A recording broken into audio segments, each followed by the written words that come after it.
Hello, everyone, and welcome to episode 2 of Growing Up Too Fast. Again, I'm Cheyenne. I'm the host. That's not going to change, but I'll probably introduce myself every time. I know we also can see that there's a different background. It's a poorly recorded video now. I am on an iPad, so forgive that, please. But today, I am going to be talking about someone that a lot of us recently lost. I say us like I know who's listening, but a lot of the people in New Jersey and Jersey City.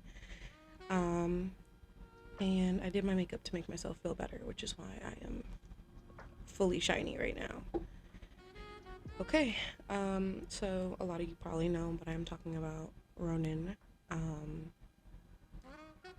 and I guess I should start off with how we first met. I went to middle school at Soaring Heights Charter School, although that's not like a known place. It's in the Greenville area of Jersey City. When I met him, it was my first day of sixth grade, I believe, but I could be very wrong. Um, and we walked in, and if you know Soaring Heights, you know how strict it was, right? Um, there were a lot of requirements. We had things that we had to come in with, and on our first day of the class, of the grade sixth, right? And it was the first day of sixth grade, so I was very anxious because I was an anxious kid, and from K to fifth, I was not the most well loved character at that place, but I came in with purpose, and I was not going to be judged this year, and I was going to be different. And so I walk in, and they ask for that checklist to be ready out, and so we can go over what we have. And I realize, fuck, I don't have any post-it notes. And to anyone else that wouldn't be a big deal, but for Soaring Heights, that was huge. It was like fucking life or death. And so I started to panic a little. And when she started to ask us to pull out everything we needed, she is Miss Mastropolo, I believe was our sixth grade teacher, but Soaring Heights had correct me if I'm wrong.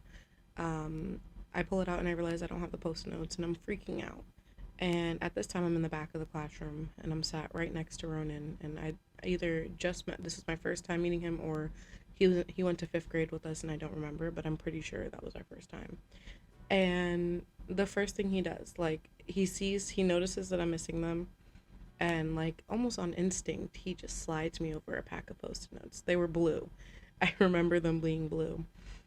And I didn't even know this guy. I had no idea who he was. He came in, he was like the most rugged Soaring Heights had ever seen. And he handed it over. No questions, no comments, no concerns. And that was kind of the start to a very beautiful friendship, I'm not gonna lie. And in the beginning, I kind of thought he was too rugged.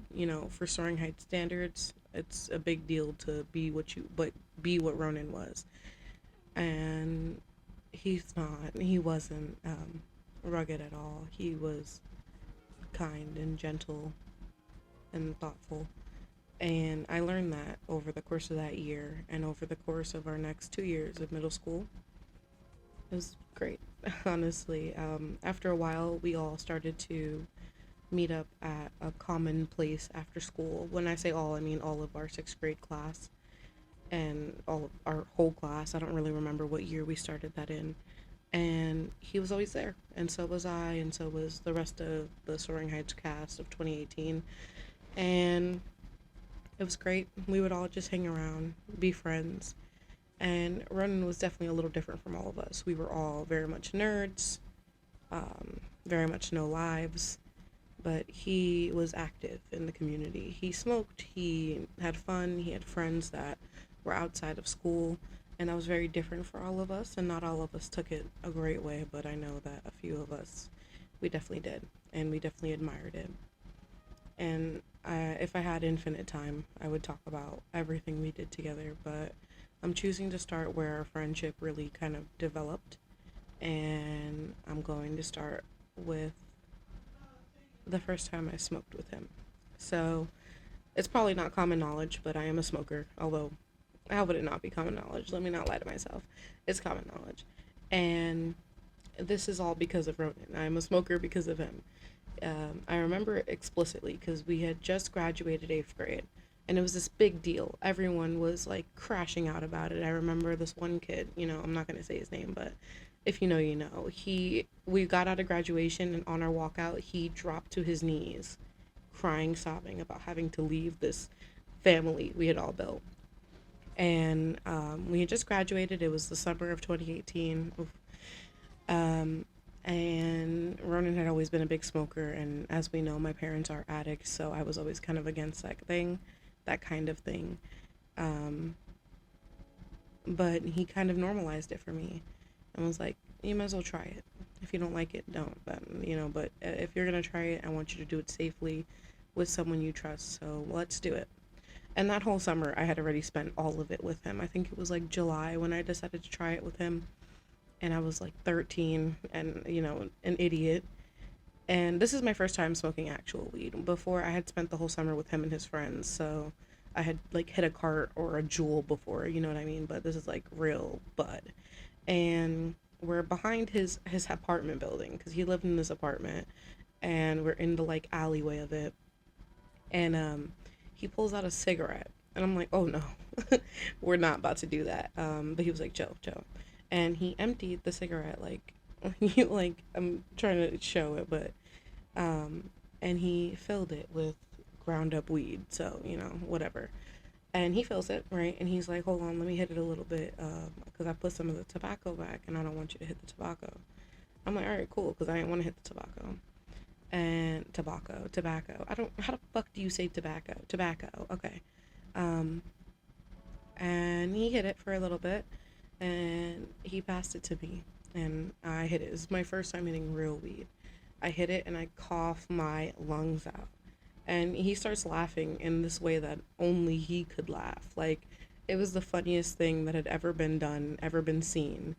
And when he was done laughing his ass off, he was like, I'm just fucking with you. There's still tobacco in there. And hands it back. And I'm like recovering. I'm asthmatic, okay? I'm panting. I'm not well. And he found it so funny that I had to laugh. If anyone else had done that to me, I would have been pissed. But I had to laugh with him. And that kind of is where our friendship really started, because our friendship was really weed based. I will say we smoked a lot together, and not to, diminish the validity of our relationship, but it was pretty weed based. And that's kind of how we got so close. I mean, everything I know about weed, I basically learned from him, except like THC and shit like that. We were kids, copping in the projects, like, but we did it together, and we spent all of that summer doing that together with our little friends from Bayonne. Shout out to y'all if you ever find this. Um, and it was amazing. You know, it was the most fun I've had in my whole life, I will say. Everyone talks about summer 2016, but for me, it was summer 2018. I was active, and I had so much fun with him. We would spend a lot of our time in Country Village Park, if part two. Um, but we would just be in Country Village, and he would roll up under the slide, and we would just get to know each other and learn things that, I wouldn't say that a lot of other people do know about me that he did. Um, I would tell him everything about my family, all of it, even the parts of it that I'm not going to share on this podcast. And it was amazing. It was a friendship unlike anything I've ever had before. And over time, I maybe started to take that for granted. Um, we got into high school. We went to the same high school, University Academy Charter High School. And of course, our first year was spent together. I mean, all of it.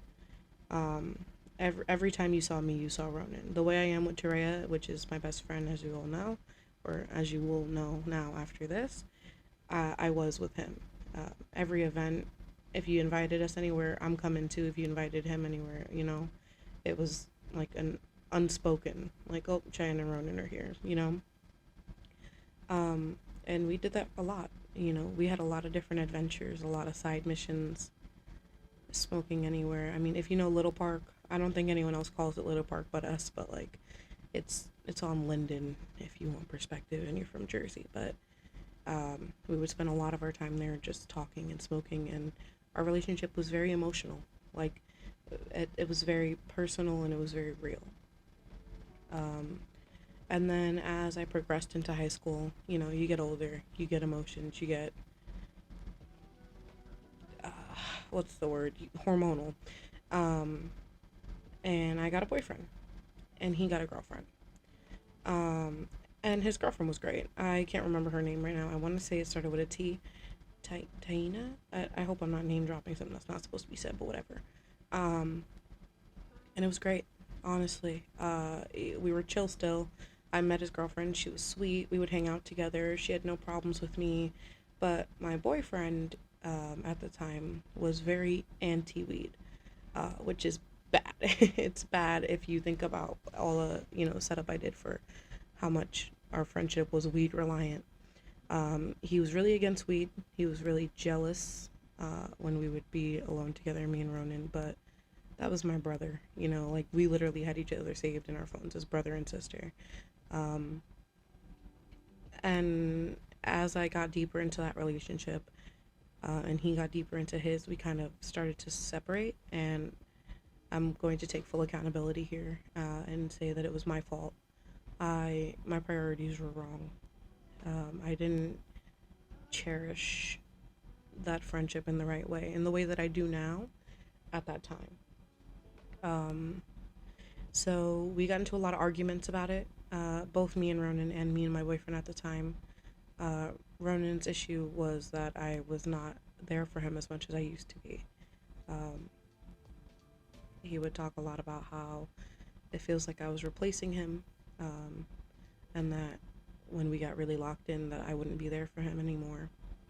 And although I know that that wasn't true, I looking back at it and reading the messages and seeing it, I could see how clear it was that I was hurting him, and I didn't notice it then.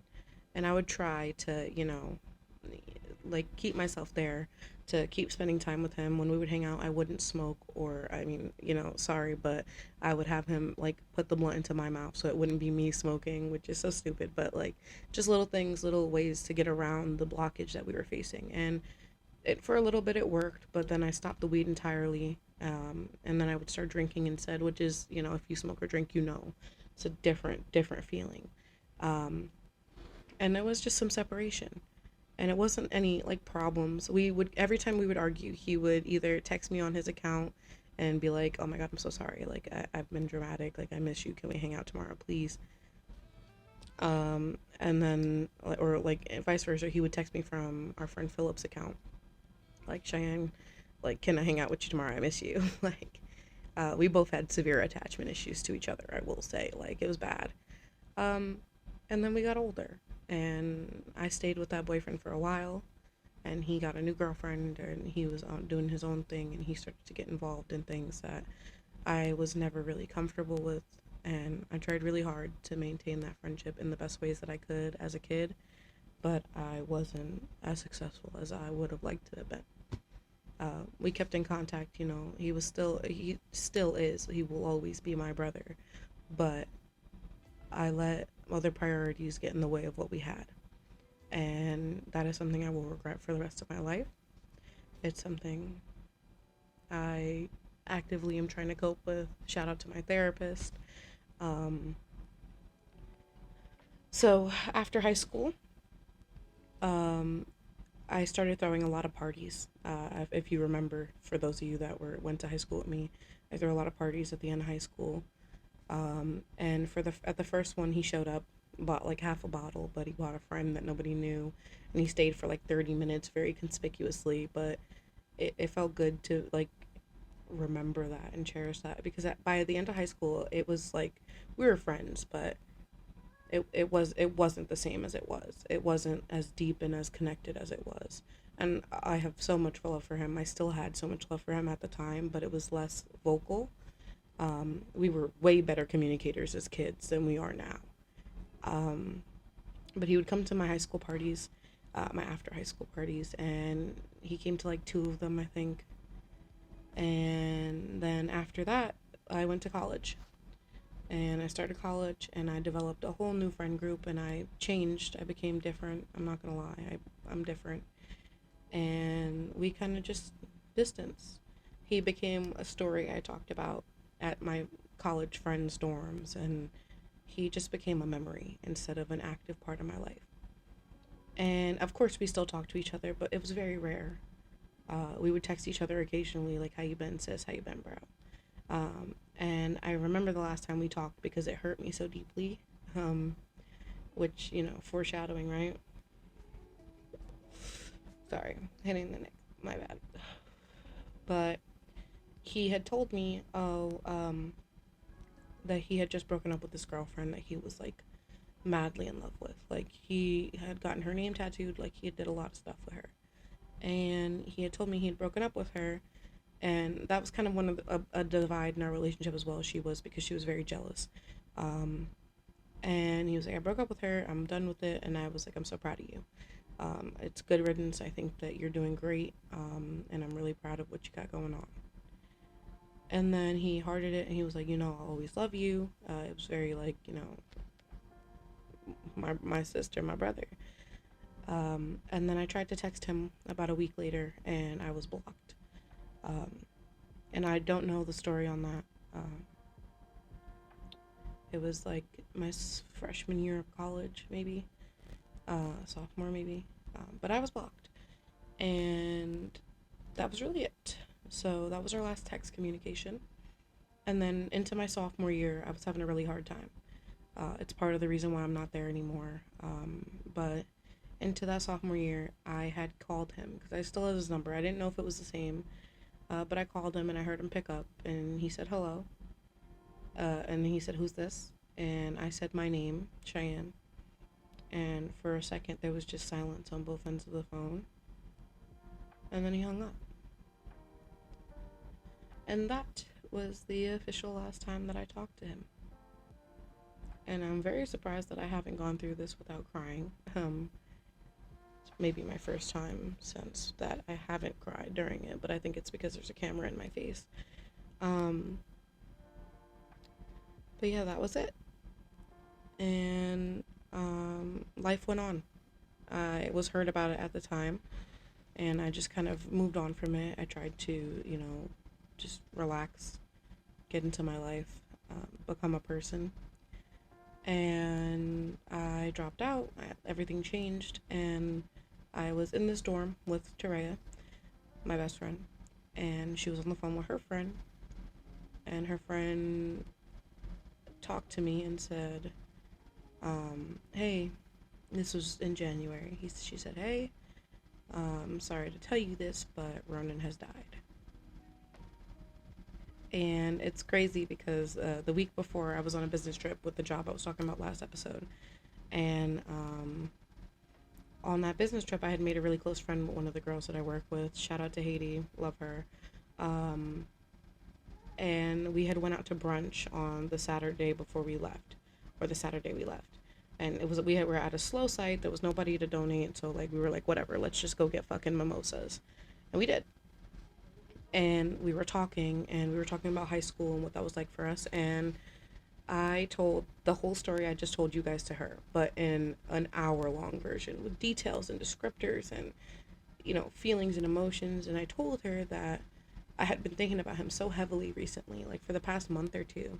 I've just been thinking and thinking and thinking about him. And I told her about it, and I was just like, I really want to get back in contact with him. I don't know how to do it. I don't know what I'm supposed to do to find a way, but I really want to. And she was totally supportive, of course, like you definitely should. It sounds like a great friend. And then the Sunday after, I was told that. And I remember at first being in shock, because I had just gotten off this week-long work trip. Like, I was so exhausted. I'd finally showered in a bathroom that felt comfortable, and I'm laying down, and this is what I find out. And I remember hearing it and responding and just saying, "Okay." And then I went to the bathroom and just took a second for myself, trying to, figure out how I felt. At first, I didn't believe her. I'm not gonna lie. At first, I was like, "No way, no way, no way, no way, no way." And I texted my high school journalism teacher, shout out Miss Alaska, and I asked her if it was true, and she was like, "I'm so sorry, Cheyenne. It is." And I remember being really stressed about it. And I'm saying I remember like it was so long ago, but it was in January, but it's kind of blurred, I won't lie. And I had already agreed to take another business trip the next week, so I was already like, fuck, you know. So I went on the business trip, and my first night there, it was very like relaxed. I kind of was very distracted with how much work we were doing. And then the next day, I got sent his obituary, or the little like card telling you when the funeral is. Someone had sent me it, and I saw it, and I just started crying, like crying my eyes out. And I was working with a trainee. So this guy was, oh my god, the worst trainee to be with when something like this happens. He had a language barrier, he was Colombian, was the worst at the job I'd ever seen. And I had to go into the bathroom immediately. I went into the bathroom, I sat on the floor, and I cried for 30 minutes. And I texted him, and I was like, the AE, and I was like, the trainee, excuse me. And I was like, I just got some bad news. I'm gonna be a second. And he was like, oh, don't worry, you okay? Whatever. And I just ignored it. And when I finally collected myself enough to come out, I had to go through that day, like, with this kid. And that's when it became real to me, I think. Like, seeing his, like, name with, like, fucking angel wings and clouds, it just, like, it took me there. Um, and then that whole week, I did terribly. I think I did 4 or 5 for the week, which standards are 10. So I did terrible. And then every night I was just crying and crying and crying. And, bless my coworkers, but like they had no idea what the fuck I was going through. I was very silent about what my issues. And one of them came up to me, shout out Juliet, and like kind of broke me and asked me to talk to her about it. And we talked for a little bit, and all love to her, but it just everything she said wasn't what I needed to hear. Like she was talking about like God and things like that, and I don't know if I've mentioned already, and it'll come eventually, but I am not religious by any means. Um, and so I just kind of took what she said and like left it about. Um, and that week was just spent grieving. And then I got back, and then I don't know the timeline, but his funeral came. Um, and I remember, we all had made a group chat. All the Soaring Heights kids had made a group chat to talk about who's going there and like if we want to do anything after. Um, and like I hate that that's the way that we all came back together. By the way, if any of you are listening to this, we need to do that more genuinely, because we can't let the next time we see each other again be because another one of us had died. Sorry, that was a little aggressive, but you know what I mean? It can't be that again, because we were a family. I know that people didn't show up, and I know that not everyone has stayed the same, but we were a family, and to lose that because of time would be wrong on thousands of levels. But yeah, so we had the funeral, and I went with my little sister, and I also, I don't know if she listens to this, but I need to apologize to her, because when I found out and when I crashed out about it, I texted her in the most bullshit, like I don't even have caps on my phone, and I literally said in lowercase, Ronin died. And she crashed out. She called me like 6 times, and she was crying her eyes out in the middle of school. But like I didn't realize that my grief could be shared in her, because all of those experiences I was telling you about earlier, she was there. My little sister was there for them. I used to have to give her hush money so that she wouldn't tell my parents I was smoking. Like, she was there for it, and she loved him too. He was like a big brother to her. He took care of her when I couldn't or when I didn't feel like it. He would walk her to bus stations when I didn't feel like getting up yet, to make sure she got home safely. And like, she was crushed. So I went to the funeral with her, and she was upset visibly, and so was I. But I didn't start to cry until I walked into like the venue, and we all had collected outside, and like it was very like somber, I guess. Like we all were like had sad looks on our faces, and each one of us is showing up with a new partner that nobody else knew that we had. And we get there, and of course there when I get to the juice, right? um we're all collected in the parking lot, and the guy makes us move because we're blocking traffic, and we all go in together, and I'm like holding my partner's hand super tightly, like just squeezing. And my little sister's in front of me, or not in front of me, she's behind me, but I'm making sure that she's still behind me. Um, and I get to the little like doorway that's where he is, and I like look in and I see everyone sitting in rows of like fold up chairs, and I see like Soaring Heights teachers, and I see kids that I went to high school with, and then I look in front. Um, and I've been to two funerals in my lifetime, but they were both for distant family members that I didn't really have a connection with. This is the first one that I went to that like I actually had like balls in the bag. I don't remember the phrase, but I think marbles in the bag. I don't know. This is the first one that I like really cared. And I saw him, and it was instant tears. It was instant tears, just pouring, pouring, pouring. Um, and I squeeze my partner's hand, and I'm just like, this is too real. This is too real. This is too real. I hear myself whispering it over and over in my head. This is too real. This is too real. This is too real. Because it was like, because he was there, and it was open casket, and he was there, and shout out to the people that did his makeup, because he looked like him. Um, and we try to decide where to sit. They find a seat, and after we do the sign and stuff, and our friends are there, and we're all just crying. It's weird to look back on from like less recently torn to pieces mind, because I just see hella tears like, and I wear glasses too, so that makes it a little worse. um it's okay, I'll just cut it out. You wanna wait? Hold on. Bye.